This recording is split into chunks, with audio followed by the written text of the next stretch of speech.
लोकसभा बिसायख'थिया गेजेराव माखासे दानल'सै। बे समाव ओनसोलारि थासारिखौ नोजोर बोना आसाम पुलिसनि गिदिर थांखि आसाम पुलिसआ गोबां बिबांनि बिबानगिरिफोरखौ सोलाय-सोल' खालामदों। फैगौ 2024आव जानो गोनां लोकसभा बिसायख'थिखौ नोजोर बोना बे सोलाय-सोल'खौ खालामदों। इन्सपेक्टर रेंकनि 64 अफिसारफोरखौ सोलाय-सोल' खालामदों। आसाम पुलिसआ गासै रायजोआव गोबां इन्सपेक्टर रेंक इउपिनि मोनसे गिदिर सोलाय-सोल' खालामदों। गासै 64 पुलिस इन्सपेक्टर रेंकनि बिबानगिरिफोरखौ रायजोनि गुबुन गुबुन जायगाफोराव दैथायहरनाय जाबाय। रायजोआरि सिबिथायनि मोजांनि थाखाय आरो फैगौ लोकसभा बिसायख'थि 2024नि सोमोन्दोआव सोलायदों होनना आसामनि आइजिपि खुंगिरिया फोसावदों। गोदान थावनिफोराव सोलायनाय आरो थिसनजानाय मावख'गिरिफोरनि फारिलाइआ गाहायाव होनाय बायदि।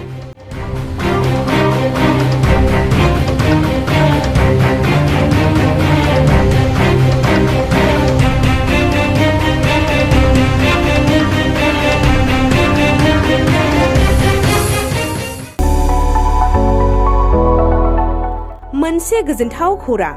क'क्राझार सहरनि जेडे र'डजों नांजाबनाय गोजोनपुरि रयेल एनफिल्ड श'रुमनि गोजौआव थानाय आइ-आफा बिएम इनस्टिट्युट अफ पेरामेडिक्स बेखेवदों।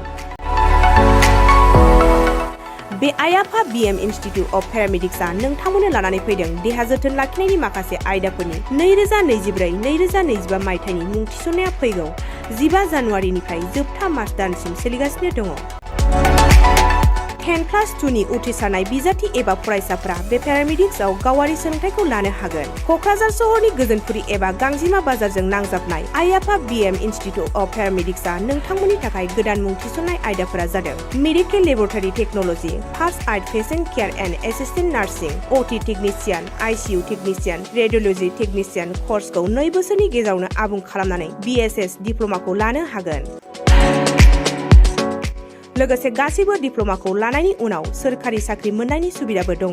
जुदि नोंथांमोनहा बेफोर कर्सनि थाखाय गोदानै मुं थिसननो गोसो दङब्ला आइ-आफा बिएम इनस्टिट्युट अफ पेरामेडिक्सनि नैबे जानबुं नम्बर 9395899391 एबा 8638391746 आव थोंजों सुलाद लाहरनो हागोन।